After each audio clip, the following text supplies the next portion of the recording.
والسلام على أشرف المرسلين سيدنا ومولانا محمد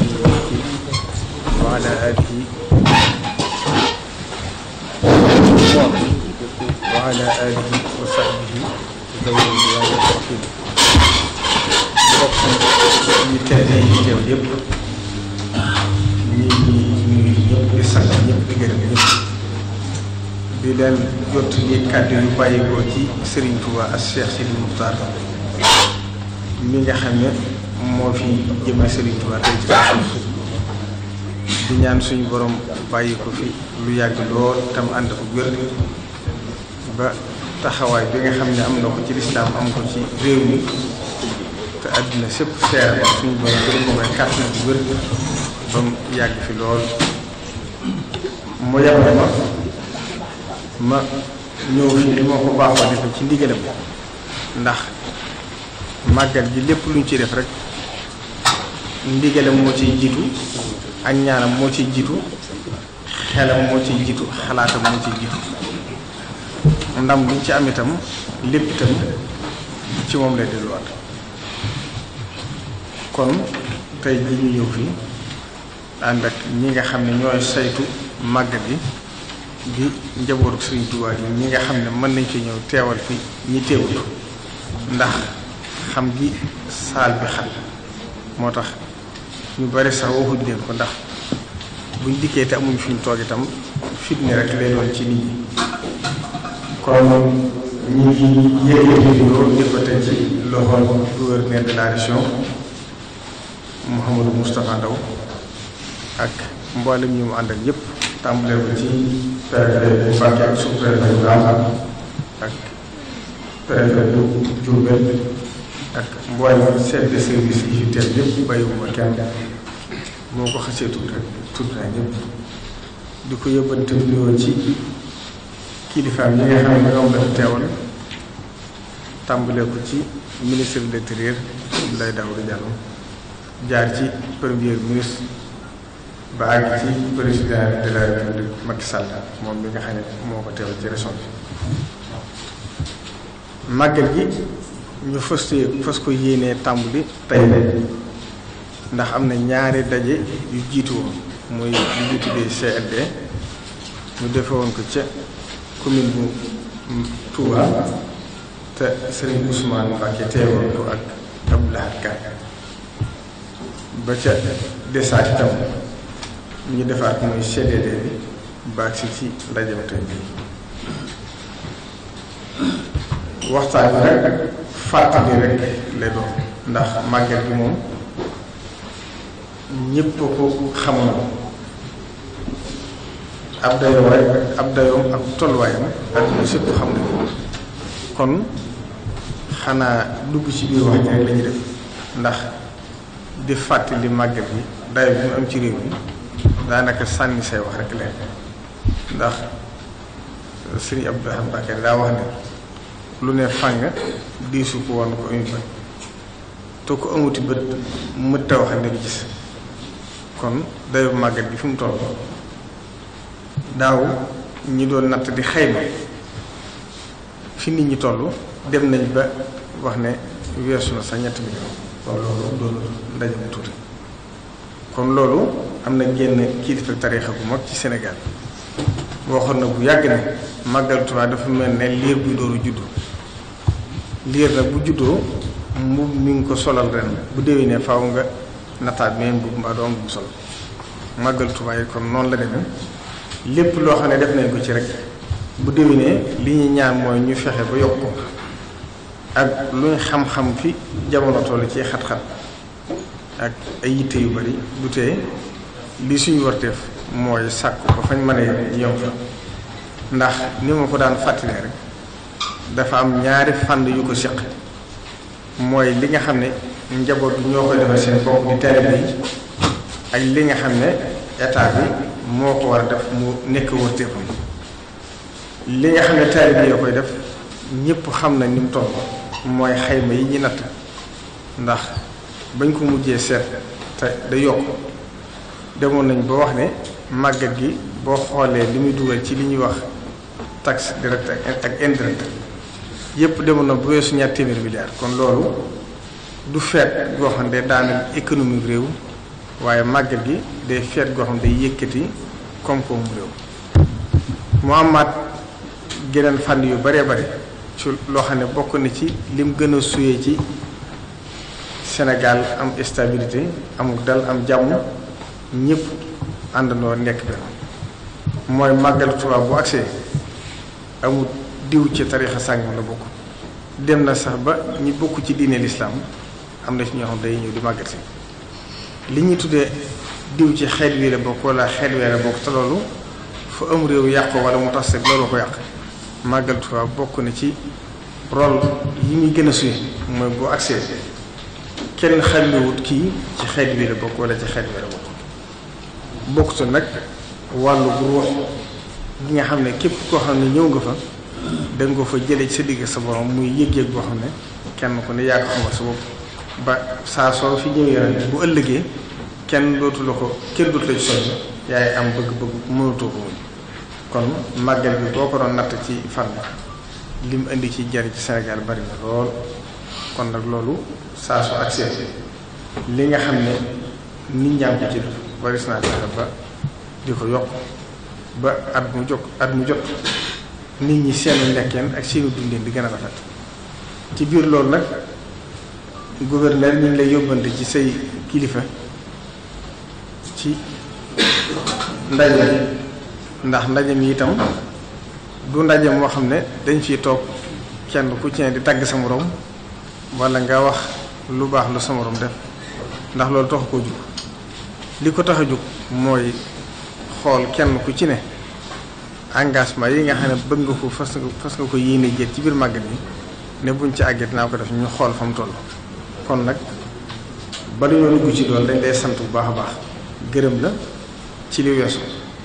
ndax nit bu fekkente ne def na lu baax war nga koo sant gërëm ko ndax bu fekkente ne la ko war defu ko boobaa bu fekkente ne xaraboo ko itam ak maandu ca dalay war ndax Serigne Touba dafa bokk ci lim jàngale ci yoonu murit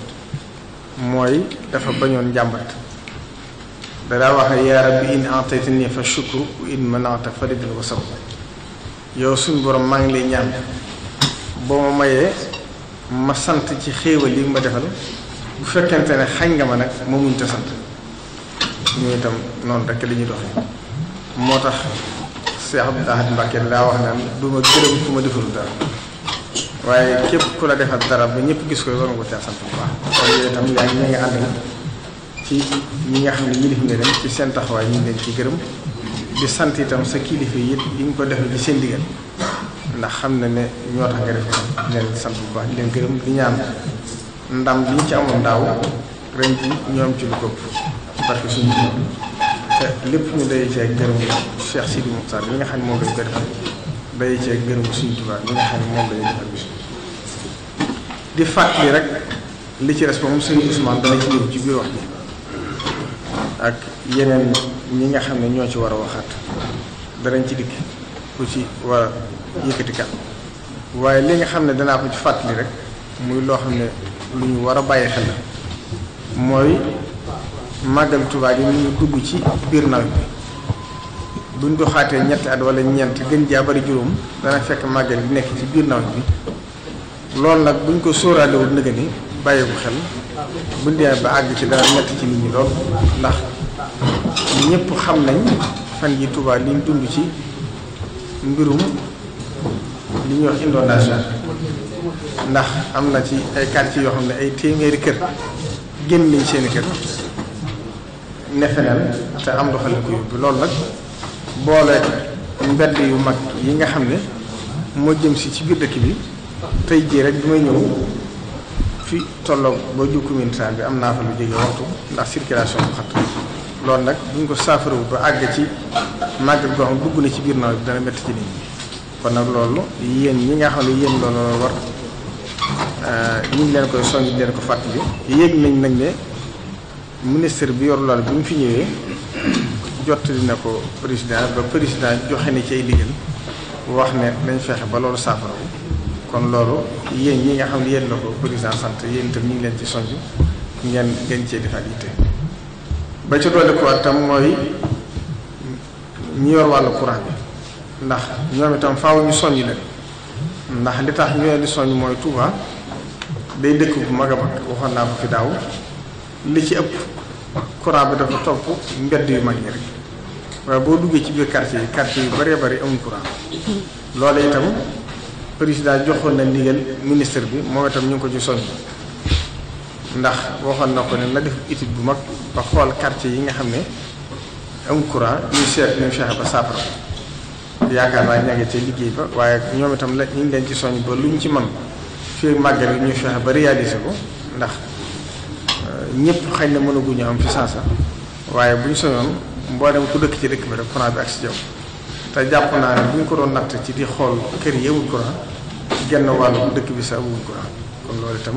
mën naa defaati jéggi bu baax a baax bu ñetteel ba it mooy ministère bi yor wàllu infrastructure mooy yor wàllu tëli yi ñoom itam faaw ñu soññi leen ndax li tax ñu leen di soññ waxoon naa fi bu yàggul ne koo xam ne boo ko waxee ci biirum néeg mu dégg waroo yëkkati sa kàddu ci rajo bi di ko soññoo ndax boobaa weer na rek lay firi ndax xam naa ci wóor ne président ndigal yam ca joxe soññee ca ci tëli yi waaye daaw lañu waxoon danañ ko def laata màggat bi mu xatoon ba defuñ ko woon ginnaaw màggat gi ak léegi li ci des ma tudd ñaari weer boobu ba fi ne saa soo leen laajee lañ lay wax du wax joo xam ne mën nga caa jàpp ba fan jii laa leen di soññ ki nga xam ne moo yor assuré bi mu xamal ma ne léegi jàpp nañ ne budget bi yëpp am nañ ko balaa yàgg dañu ko tàmbali. loolu itam li tax mënuñu su ko ñàkk fàttali mooy képp ku dugg ci biir dëkk bi da nga gis ne tëli yi fa yàqu dafa bari loolu rawatina sax ba ci li jege jumaa ji am na ci tëli yu bari yoo xam ne neexut jaar wala boo fa jaaree da nga moytu ba muy jur ay accident yu bari kon loolu itam ña ko yor ñu ngi leen ci soññ ngir ñu gën caa defaat yitte ndax kilifa kat boo nekkee ci ginnaawam di ko dimbali loo xam ne wóor na ne lii bëgg ma mu joxe ci ndigal lam ci war def bu def ko ca boo ko bëggee jàppale yow it war nga caa def yitte bala moom it dama bëgg mu am ko ndax ki ne ci boppum réew mënta weesu santaane joxe ndigal waaye ñeneen ci ginnaaw nag bu ñu ko bëggee dimbali war nañoo fexe ba ñoom itam la kilifa gi santaane ñoom itam ñu def ci yitte ba bu lépp mënta sotti itam ñu feeñ ci seen yéene ak seen yitte kon daal ci tënk li ci des muy wàllu ndox mi moom Serigne Cheikh Aliou dal na ci sama xel bu baax démb ndax ñi ko jiite ñëwoon nañ fi buñ dikkee itam yabaloon naa leen ci moom ñi ngi jokkoo moom boobaak léegi waaye itam am na leneen ndimbalu ci fay ndax am na forage boo xam ne Serigne Cheikh bënn na ko bu yàggul benn taalibe joxe ko addiya forage bu mag la boo xam ne ci ëpp Touba la rafet nañ jortu ci ne bu duggee ci biir réseau bi ndox mi du manqué xam naa danañ iwaat kon ci gàttal ak tënk ñu ngi sant ñëpp di gërëm ñëpp di teew di ñaan ci barke suñu Touba ndaje li ñu tàmbali liñ ci jublu ngir bëgg màggal yi mel mu raw ni mu daan yàlla nañ suñu doon dimbale gàttal na ci ba lépp sotti jàmm ndax ab jaam itam lu mu am yéene sotti gi ci loxo suñu borom la rek wasalaamaaleykum wa rahmatullahi taala wa barakatuh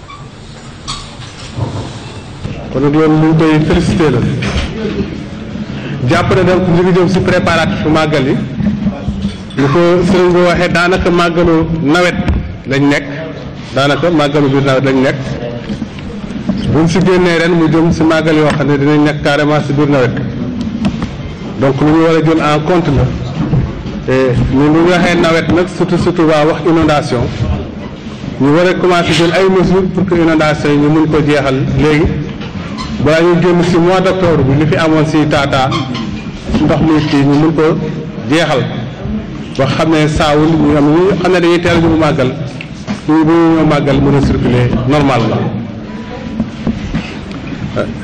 ñu ngi leen xam ne tamit màggal gi am na ay fànn yoo xam ne moo ko yore bu ñu wax dëgg ndox su manqué màggal du baax du neex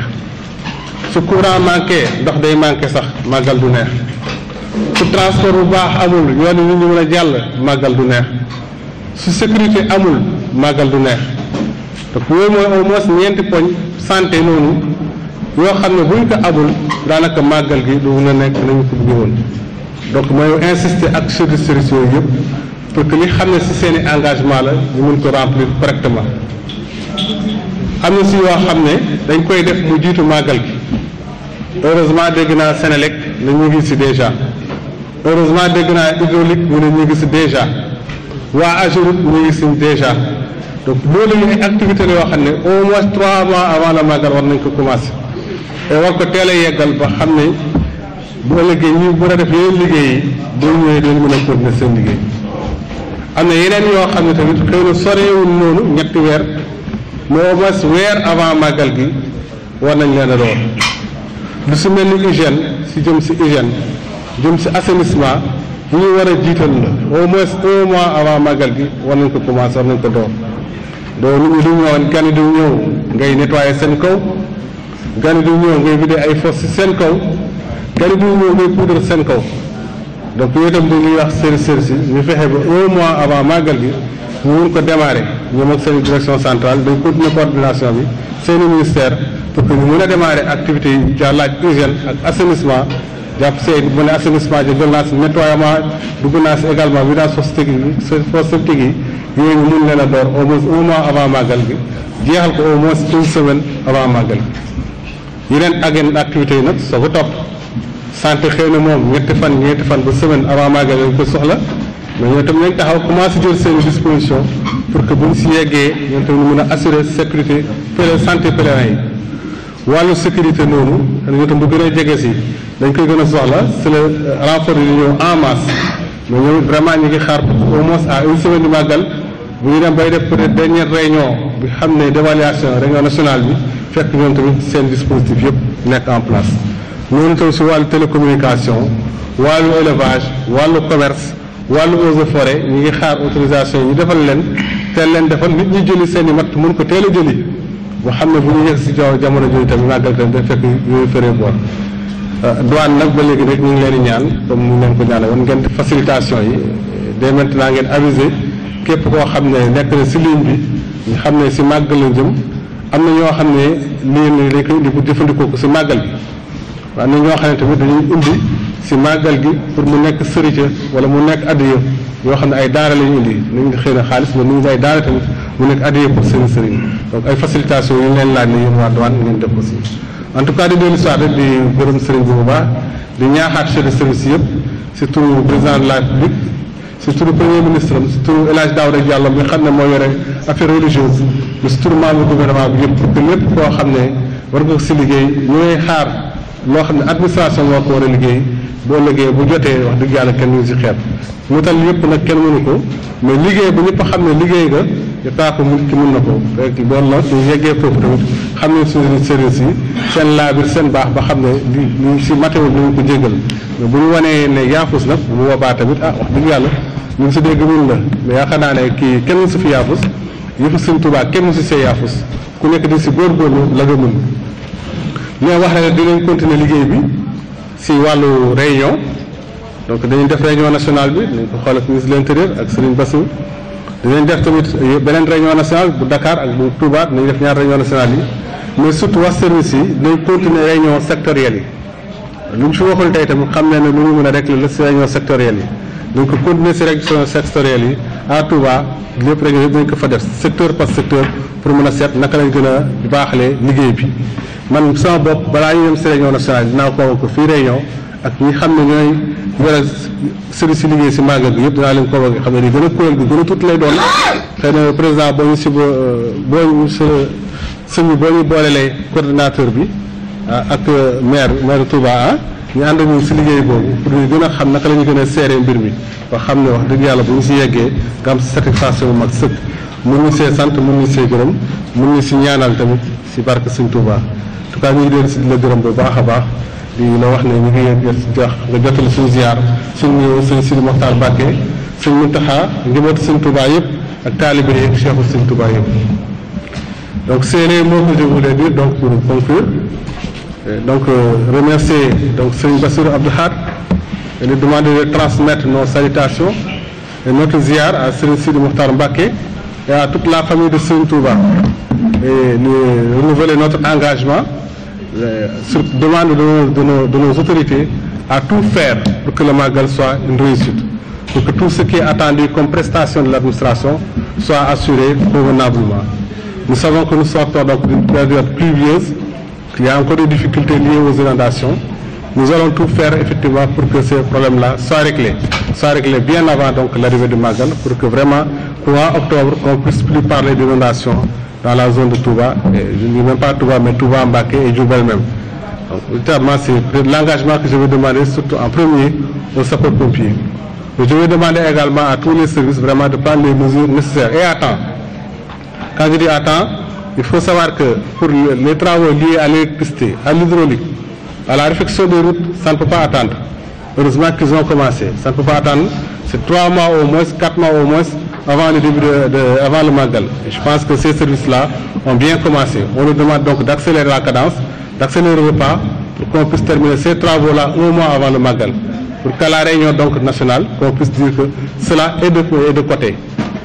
D'autres services également sont attendus à partir du mois qui précède au moins le Magal. Donc c'est au moins l'hygiène, tout ce qui est comme hygiène, tout ce qui est assainissement. Et quand je dis assainissement, c'est assainissement eau usée, mais assainissement aussi c'est les ordures. Il faudrait vraiment qu'on puisse nettoyer la ville au moins un mois avant le Magal. Qu'on puisse procéder à la vidange des fosses septiques, mais qu'on puisse procéder également au saupoudrage, et qu'on puisse procéder vraiment au contrôle donc des nécessaires sur les produits, donc vraiment ce qui peut être nuisance dans la ville. Je pense que ça c'est des activités qu'on doit mener en amont par rapport au Magal, au moins avant le Magal. Donc il y a d'autres activités qui se mettent donc dans des délais plus courts, peut-être parfois durant la semaine du Magal, peut-être même pendant la période du Magal, la santé, la sécurité, les télécommunications, les autorisations à donner pour les eaux et forêts, l'élevage, le commerce, c'est des activités peut-être qu'on va mener au courant du Magal même, mais je demande à tous les services de commencer dès maintenant à se préparer pour cela. Et nous allons les suivre à travers donc, des réunions sectorielles, autour du sous-préfet, autour du préfet, parfois même autour du gouverneur, pour qu'on puisse voir comment vraiment gérer au mieux toutes les attentes ou toutes les interventions de l'État. Nous allons également organiser une grande réunion, mais je dirais peut-être une réunion aussi plus restreinte par rapport à celle-ci, qui ne concernera que les services qui sont directement impliqués dans l'organisation du Magal.